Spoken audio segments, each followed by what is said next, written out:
about a year and a half or 2 years ago, we took our discipleship model, our disciple-making pathway, and we went to the commissions and we said, we'd like you as a commission to evaluate the ministries that are in your commission and determine what fits and what doesn't fit. But at that time, we didn't do any training like we're doing here this morning on really going through the pathway and then going through how you make that evaluation. And so what ended up coming out of that was everything we were doing just had a label put on it. It was like, well, what's the closest thing? Well, it's close to loving God. Let's call it loving God. Or it's close to loving one another. Let's call it loving one another. And so nothing changed in the actual structure or format of our church. We just now have a label tagged to everything.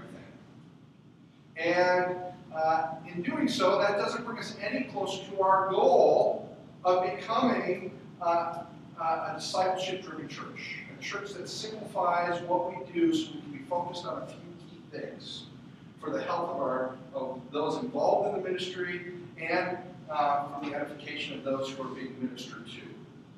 And so this tool is really meant to be simple, but it's also meant to help you walk through so that we're not just putting labels on things, so that we're not just trying to get square pegs into round holes and say, well, it'll fit if I shove it hard enough. We want to really take an objective and a good view of what we're doing as commissions and ministries within our church and say, does this fit, and what should we do with it? And so that's the goal as we walk through this. I want to walk through it one more time together. And I'm going to have you guys kind of walk through this example with me and give me your feedback on it. This is one that we tackled about a year ago, a little less than a year ago with the Children's Commission, which I'm working with. And it's Vacation Bible School, it's VBS. So, as we talk about VBS, would you consider that a program or an event? An event, right? We do it every year, but it's not an ongoing program or ministry of the church. It's an event, right? It comes up once a year. We do it as a large event. Does the ministry draw people into our disciple-making pathway? Yes or no?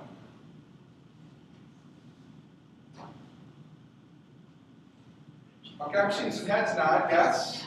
Okay, we think it does. Yeah. Okay. Which path step would it draw people into?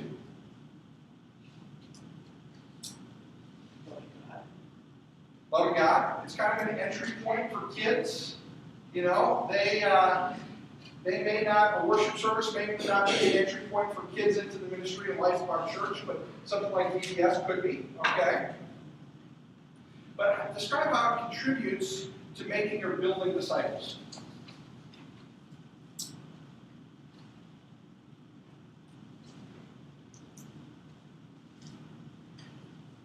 Well, it's a foundation.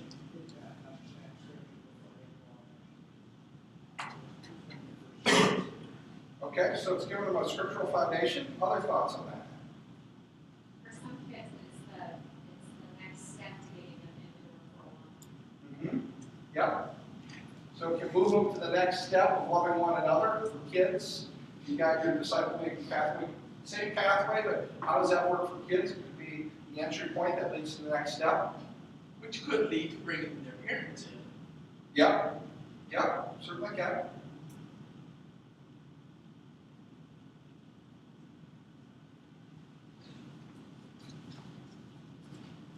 Say something. Well, and I have not been involved in VBS much, especially the last few years. My wife helped lead it a few years ago.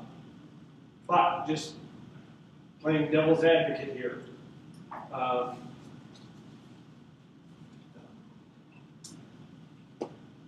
Do we need to really get tough on this and move from saying it could move someone from point A to point B, and saying, has it? Okay, I will say it has. Okay. Because we have seen Yeah. that it does. Okay.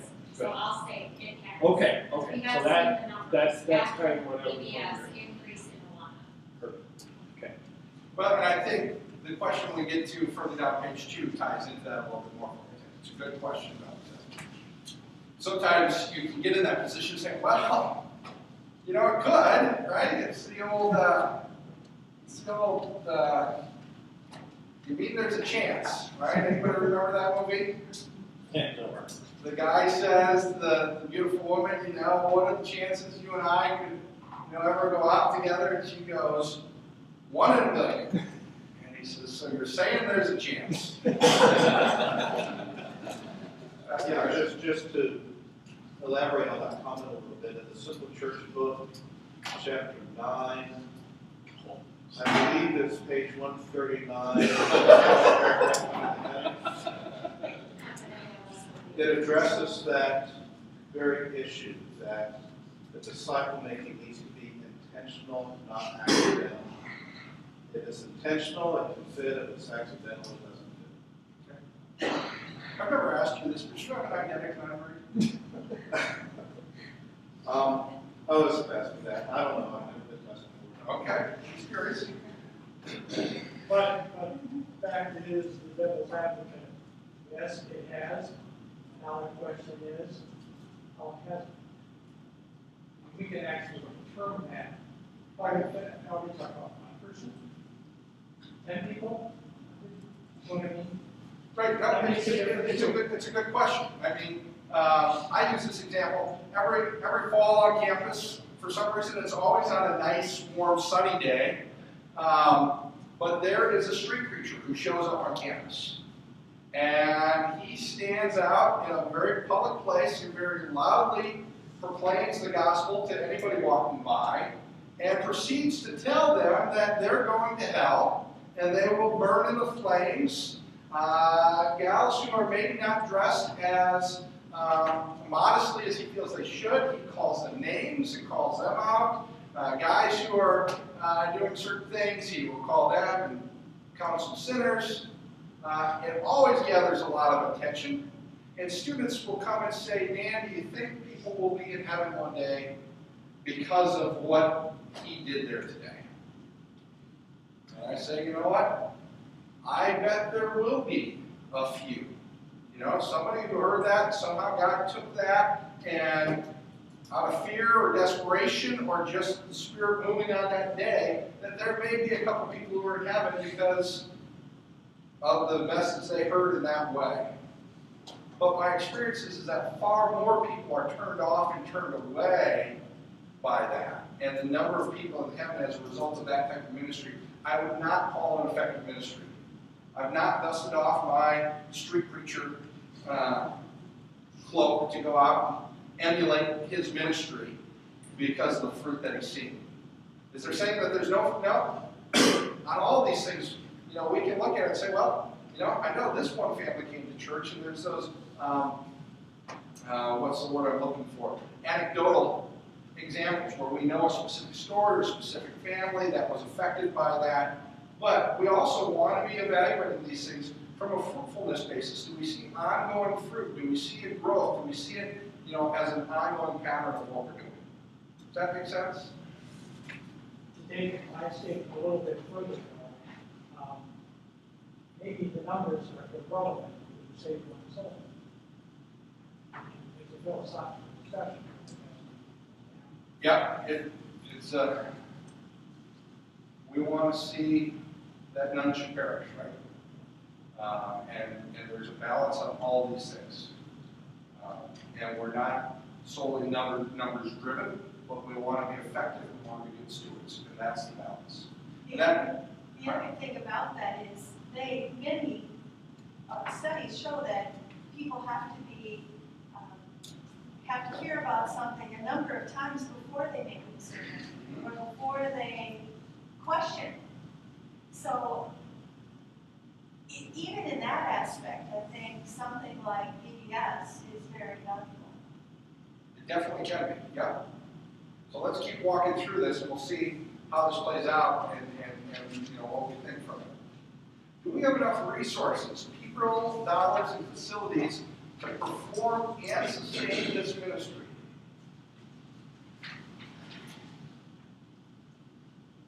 you guys think? I mean, some years we do it and some we don't. Kind of depends on, Okay. you know, at least that's the way it has seemed to me. Well, You let's know, in start. some years there are a number of people who come forward and say, you know, I'd like to do VBS, and other years we seem to kind of be trying to look for people. So let's talk about what resources do we need for VBS, right? What do we have to have? A program, okay, yeah. A director, so leadership, people, volunteers, what else? Finances, facility, right? Finances, we gotta pay for the program, we gotta pay for food, we gotta pay for crafts, we gotta pay for supplies. Ballpark, anybody who's been involved know about what VBS costs?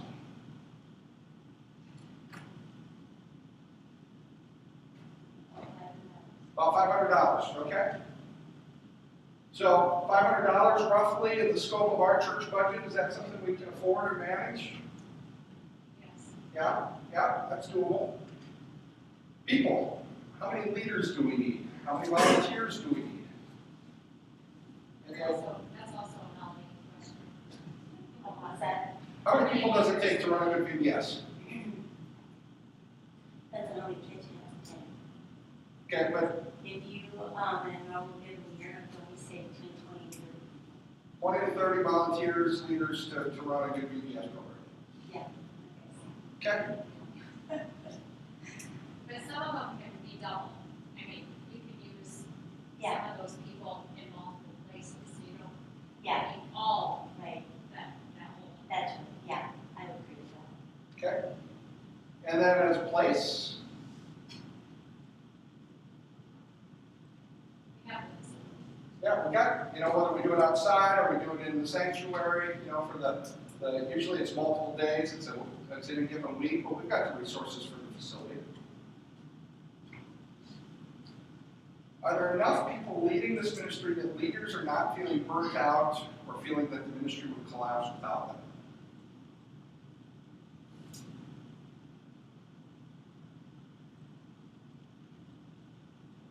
By my observation, both yes and no, depends on the year.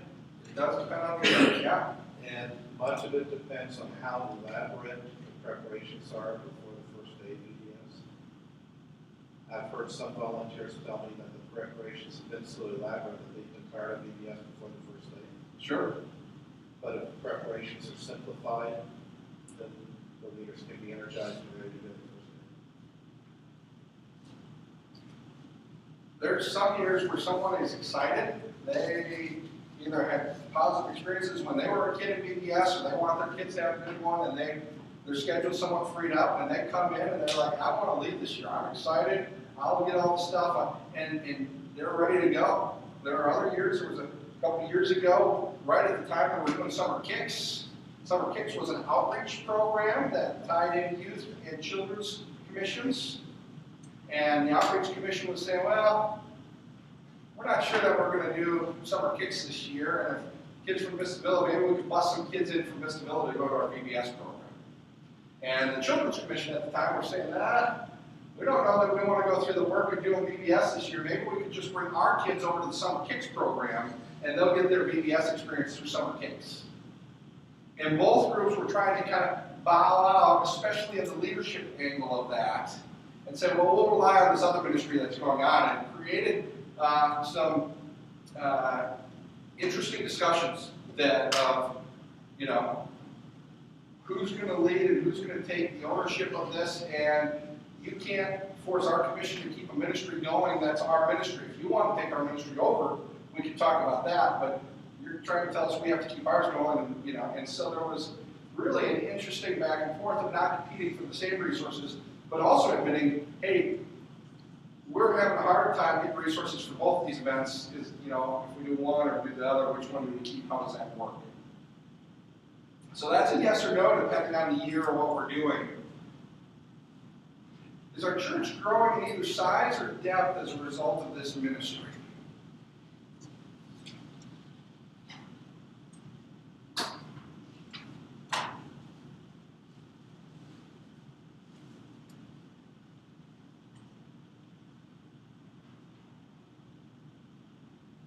Beth shared that for some, at least for some, they started coming to Awana as a result of our VBS program. That was an entry point. I've had parents share with me, and I'm sure other parents would tell me different, but VBS is such a short-term event that they didn't feel like it really did. The kids had a lot of fun, and having fun and associating that with church activity is always a plus, but they didn't feel like it was something that was building depth into their children's lives, that they were growing spiritually deeper as a result of spending time in VBS. And again, those are some of the parents I talked to. I'm sure there's others who could argue against it, but where does that fit? And what are our expectations on a single event like that?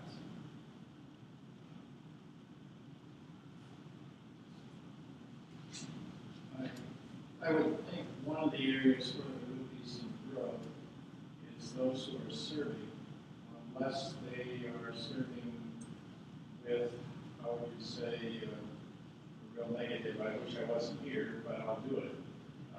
But if we have, whether it be youth or people who are a little bit more on the fringe, who are not used to helping or serving or teaching or whatever, doing it, and so they have the opportunity to experience this, I would think it could provide some spiritual growth. Sure, some growth for the leaders, because they are prepared lessons and they're challenged by that. Sorry. I've had a number of adults pinpoint a VBS program in their childhood as the time they did their faith in Christ. And then as adults, they're walking very closely with them. So God has used God that. has used that. Again, the question is that accidental or is it intentional? So is God being glorified as a result of this ministry? See the head nod over there, yes. Right? Is the ministry only existing because a few people are unwilling to let it go?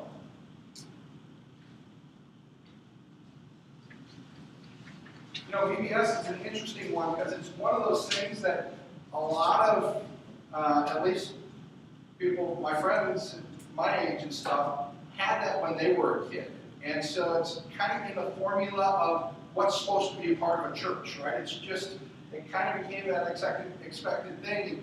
You can go through some communities in the summer, every church seems to say VBS this week, or you see the same VeggieTales themed VBS at 5 different churches in town.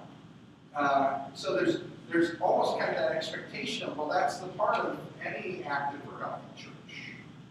And so is it that there's just a few people who are unwilling to let it go? Well, no, not necessarily. There's maybe a fairly good number of people who would really like to see it happen, who feel that it is a good and healthy thing in the life of a church. Is this a ministry that doesn't clearly fit in our discipleship pathway, and yet we feel is too important to let it go?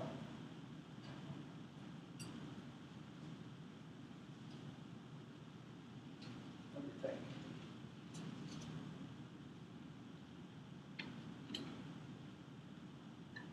That could be a yes, for a lot of people. You mentioned that people draw upon their previous experiences, those that had good experiences, and it's become kind of a sacred cow that, maybe it might not do all the things that, we would hope it not intentionally do as far as a discipleship method, but it happens accidentally. But it's become that sacred cow, and nobody really has devised a better wineskin or a tool to minister to people, to have them come into the church as an entry point.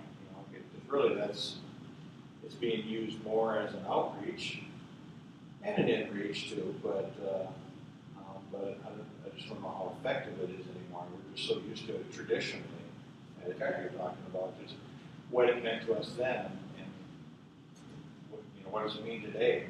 Today's people in their busy lives.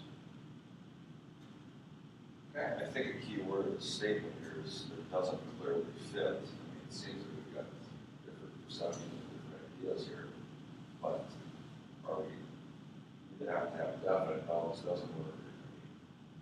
Unless you rephrase a statement that it doesn't clearly fit what, at this point, it sounds like, it seems like it might not, but it doesn't. If that's the case, then that's a question there is, you have to go along with just the other, based on that particular term, sentence. So this is a great example, and Jeff, you illustrated that really well for me, of, boy, there's a lot of things that we said yes to here. As we went through this, we said, yeah, this is good. Yes, God is glorified. Yes, lives are changed. You know, and there were a couple that were like, well, yes and no, or it depends. And so it's a great example of something that is valuable, but maybe isn't in its current state the right fit right now. And so the question becomes, what could we do different with it? Is there a way that we could get the benefits that we would like to see out of VBS and build on those and cut out some of the negatives, some of the challenges where we don't always have leaders who are able or willing to lead, or we don't, the resources. What can we do? And what the Children's Commission this last year tried to do, and we want to continue again this summer, was we looked at the idea of, could we take and create a simple curriculum for individuals to do their own backyard Bible clubs in their own neighborhoods. And the idea was it could be something that could be over the summer, it could be in a single week like VBS is, or it could be stretched out over a number of weeks, but it allows parents to build relationship with their children and have their children build relationships with the other children in their neighborhood that are going to be ongoing relationships, not just hey, we did this one week, and then people kind of scatter back to their different directions. Can we make it so that the depth grows in there because we're building on some of these lessons? Can we make it simpler so it doesn't take as many resources in terms of dollars and materials to do all the crafts and all the activities, but still have a positive Bible message going forward? And that really came out of, we saw the Stensroods and the Dufalts 2 summers ago say we want to reach out to this apartment building across the street from the Dufalts, and they just started going over and saying, we're going to go to the park on Wednesdays at 6:30. And over the course of the summer, we're going to try and get these kids to learn the Lord's Prayer. And each week they would take a line of the Lord's Prayer and work on the kids to learn it and talk about what it meant. And they were seeing as many as 20 and 22 kids show up on a weekly basis, just excited to be out at the park, play for a little bit, and learn a little bit of the Lord's Prayer. And at the time they came to me with the Outreach Commission and said, we're doing this, are there any dollars available through the Outreach Commission? And we said, absolutely. And so they bought a few ice cream treats or something, but it cost far less. I think they asked for a donation of $50 that they could use for some treats and a few basic supplies. And they had a great relationship with those kids all summer long. They told me, well into the fall, they'd be at McDonald's and kids would say, hey, Mr. Dufalt, hey, and those relationships continue to grow and develop from there. I wonder, for instance, Big 80 Bible schools I've been involved is a continuation of grounding our kids in the faith. They've had that all year in Sunday school. Mm-hmm. Now we've just continued it for 1 or 2 weeks in the summer. The question there would be, are we gaining any great benefit by just doing that, since they've been getting that experience all year, every year, in Sunday school? Again, the question then would be, all right, if it's an empty program, maybe the benefit is greater by offering it to others rather than to ourselves. Then the question is, what % of the kids that attend Bible school are not members of this church? Yeah. That would be a difference. I think that's one of the ways to evaluate it. Right. And what we did last year is we introduced the Backyard Bible Club concept, and we said, we put together the simple curriculum. Rhonda was key in developing that. We put together some dollars, so we said if you're going to do this, we've got some financial resources so you don't have to pay out of your own pocket for some of the activities and the treats that we're recommending you do. What we maybe didn't do as good of a job at it was doing some formalized training for some of the people who said they wanted to do it. But we had, I believe, 3 different backyard Bible clubs last summer. This summer, we're hoping to double that at least.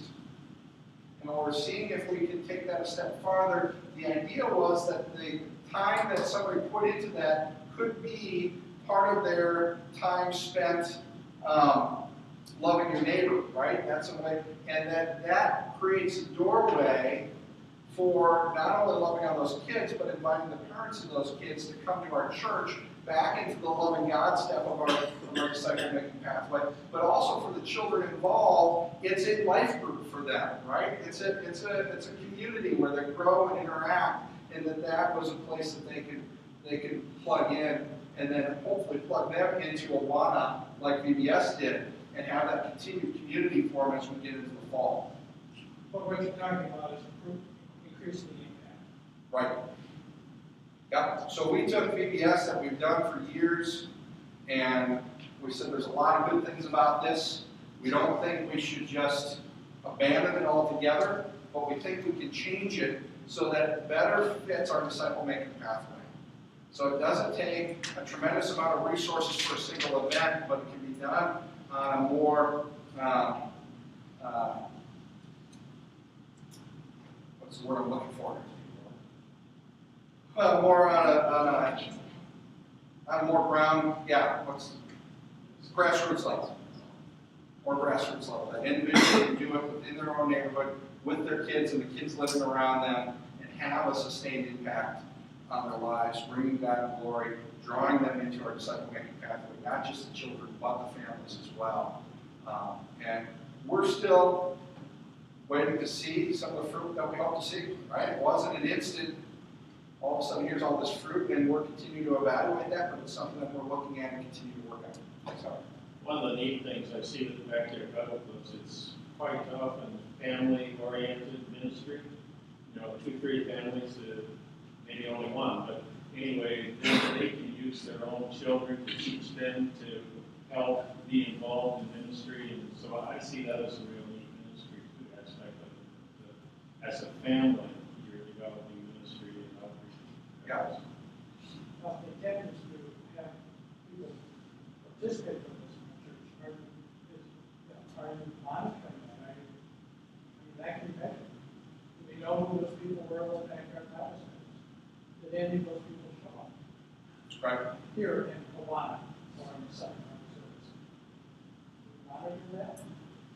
Did we monitor it last year? No, we really didn't. As It can be measured. one of the things as you go through, the books in the church talks about you need to measure these things to know if you're being effective, as with anything. This is what you do every day, but you're an expert at it. But yeah, as we continue forward, what we're doing right now is evaluation, the focus step. But one of the things that then comes after that is the measurement step. You have to know that you're achieving your goals. So, Mark. Yeah, unfortunately, December, that was the and the only reason I bring this up is because the Mission Commission would like for the youth to get more involved in missions. And they have a program where this would not require any involvement of the leadership of the church. But our youth would be at camp all week. We are bused to Rochester. We work with usually another church, and they minister to the underprivileged in the Rochester area. They come back, the camp feeds them, they use all the camp facilities, and then they are part of worship service and so forth at camp. So, and I look at it as it's a mission outreach, and it teaches our youth, kind of how to do it and so forth. And our people are burned out here, but then it would require anything from our own people. just give it as an example of the different things that are out there. Can we do something different? Right. And can we have the same results? Yep. That's a great example, and I think the kind of things we need to keep our eyes on, we need to make ourselves aware of and taking advantage of those things when we can. So, when you get through the evaluation, and we're asking that you would go through one of these evaluation forms with each ministry that your commission is responsible for. Some of them may be very quick, some of them it may take a good hour to kind of walk through it and talk about it, pray about it together. But when you get done, the elder board would like a recommendation from the commission. And you'll see that we've got four options here. We as a commission feel this ministry clearly fits in our disciple-making pathway, and we should continue to offer this ministry. That's basically, let's keep it as it is. Number two, we as a commission feel that this ministry does not fit in our disciple-making pathway, and recommend to the elder board that we discontinue it at this time. That's what we would have checked for summer kicks. Number three, we as a commission feel that this ministry doesn't fully fit our disciple-making pathway, but we would like to make changes so it does fit within our pathway. This is the VBS example. And it says below that, if this option is checked, please attach another sheet describing what changes you want to make and how it will fit in the disciple-making pathway. Right? We took VBS and we modified it to be backyard Bible clubs, keeping the goal of the ministry, but a new look and feel to it that we thought was a better fit for making disciples. And finally, we as a commission feel that this ministry does not fit our disciple-making pathway, but don't feel we can eliminate it, and we don't know how to change it. Again, we had the problem where we just labeled stuff a year and a half, 2 years ago when we looked at it. And we want you to take an objective view that there may be something that you look at and say, we can't let that go. I mean, that's what we've always done. That's the heart of our church. But we've got to be honest, it doesn't fit. And we just don't know what to do about it. We'd rather have it and be honest about that, and we'll leave that in place for now. Though we can come back and look at it more in the future. So, but instead of trying to put a square peg in a round hole and saying, all right, we're going to make this fit, there's going to maybe be something you say, well, yeah, it doesn't fit, but we don't feel we can let it go at this time. And we're okay with that. And then what we're asking is that the commissioner would sign and date it and turn that form into the elder board. Actually turn the whole packet into the elder board so we can see your thoughts and thinking on that.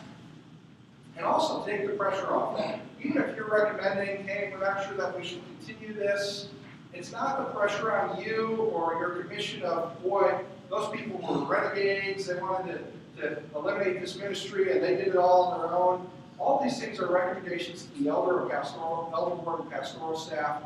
We'll review it, pray about it. We want to come alongside your commissions and help you with this process. And so it's not, if you're feeling a pressure from that, you're making recommendations based on this tool, and the elder board will affirm those recommendations. But it's not going to be where you're singled out or pointed to as, well, those are the people who did this. It's an evaluation, it's a recommendation. And the elder board and pastoral staff can take it from there. So, we've covered a lot here, and we're about out of time. Pastor Chris, have you got any thoughts that you want to add in? Corrections to make, heresies to correct, anything along those lines? No heresies to correct. Just an observation that we want to go back to where we began with the model itself. Loving God, we have worship and learn in the worship service. In the New Testament, the word for disciple comes from the word for learn. So to learn is to learn to be a disciple. To learn how a disciple follows Jesus. To learn who a disciple is and what a disciple does, how a disciple thinks. That's the learning component. Learn is intimately service with the Sunday. Thank you. Other questions? What's my question?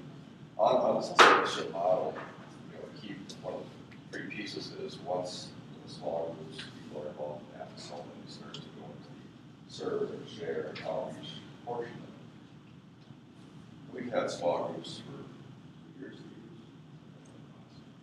years. What do we see from the time and talent survey as far as the increase, or we talk about measuring these amounts and so on? Have we seen anything tangible, anything like that as far as people that are in the smaller groups being more involved? I don't know for sure on the time and talent surveys. I know that we have more people involved in small groups now than we used to. As of this fall, when I went through, we had 153 adults from our church involved in small groups, 44 from the not from the church. Now, in small groups, I'm using the term is still a little bit hard to work with, but we have life groups and we have small groups in my mind. A life group is a small group, but if it's a life group, there are some components that have to be there. We feel we have to have fellowship time, we have to have teaching of the word, we have to have some sharing, prayer, support. We encourage, service, so they try to do some outside service opportunities, and also just some other interaction outside of the group, social events.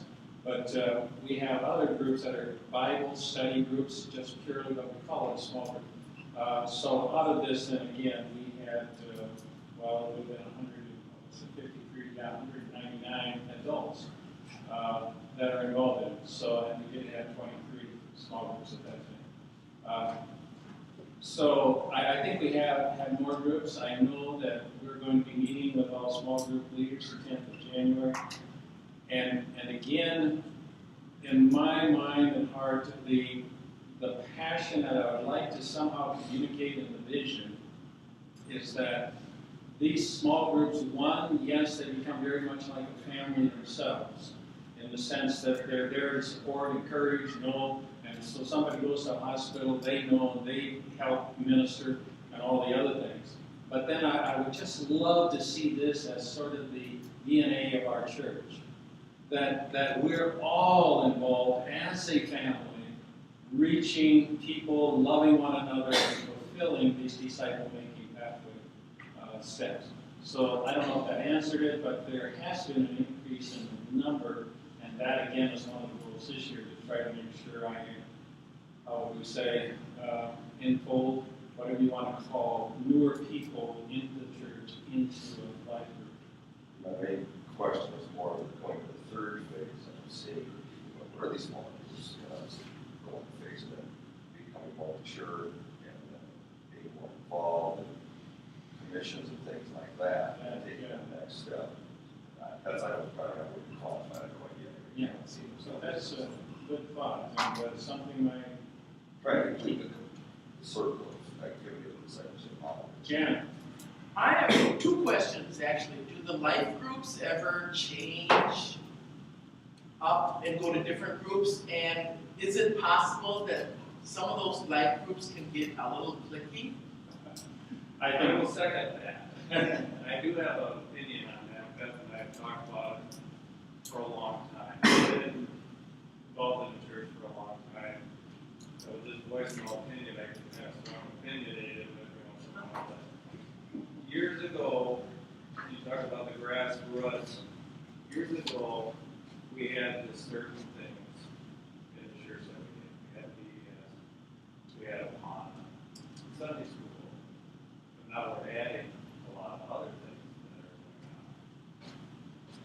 And you talk about going back to the grassroots, well, maybe we should just have a few things going on, administer out of those activities.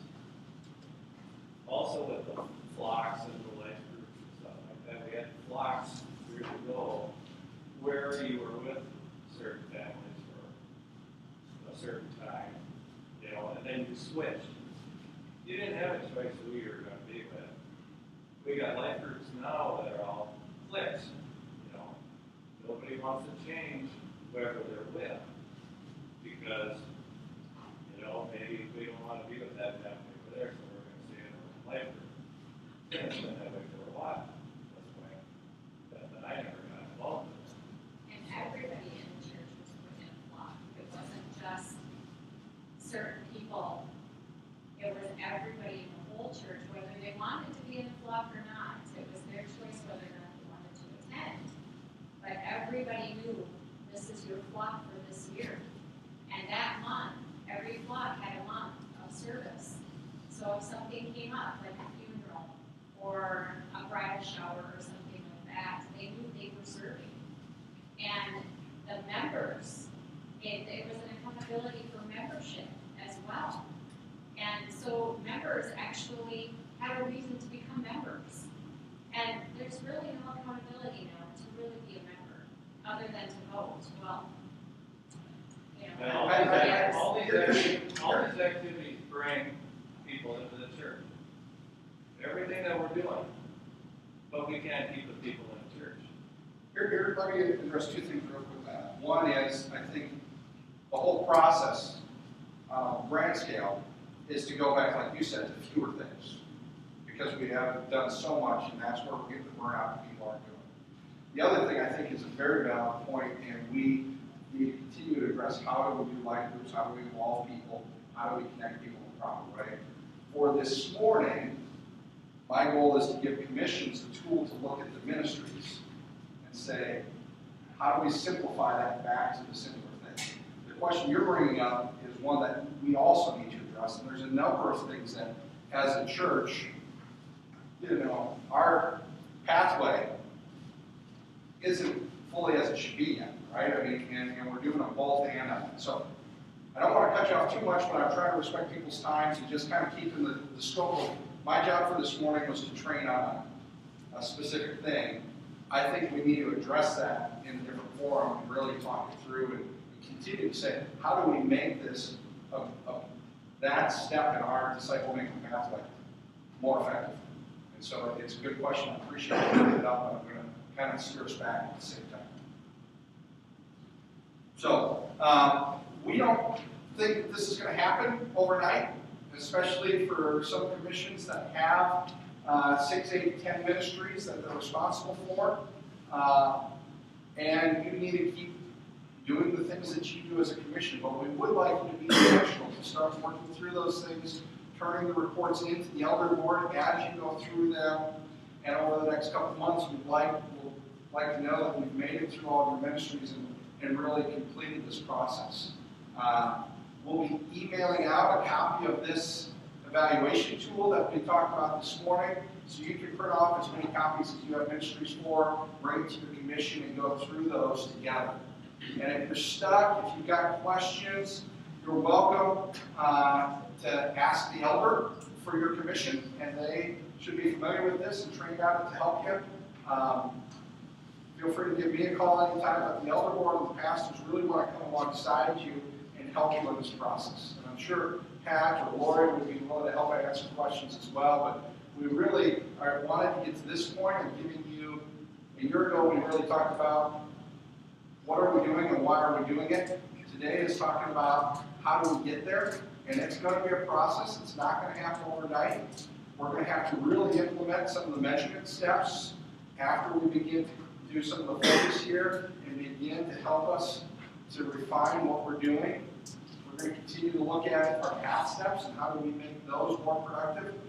It's going to continue to be a process, but we really want to start making some intentional steps forward on this, and hopefully this gives you the tools that you need. So I want to thank you all for coming this morning, taking time out of your busy weekend. I really do appreciate it. We have donuts over here that I'm definitely not taking home, so please grab a donut on your way out, and we'll look forward to seeing you tomorrow. Let me close us in prayer. Heavenly Father, Lord, it's your church, and being a group of people, we have plenty of ways we can screw it up. And Lord, I pray that you would give us wisdom and direction and how to simplify things so that we would be focused on making disciples. I pray that you would free us up to have time and energy to not just do things for you, but to be as Mary did, sit at your feet and fall more deeply in love with you. And Father, I pray that you would use this training this morning, use this evaluation tool in the life of our church to help us clarify and focus in on what are the key things that we should be putting our time and our resources into, that you will be glorified in our hearts and within this community. Father, we love you. We pray these things in Jesus' name.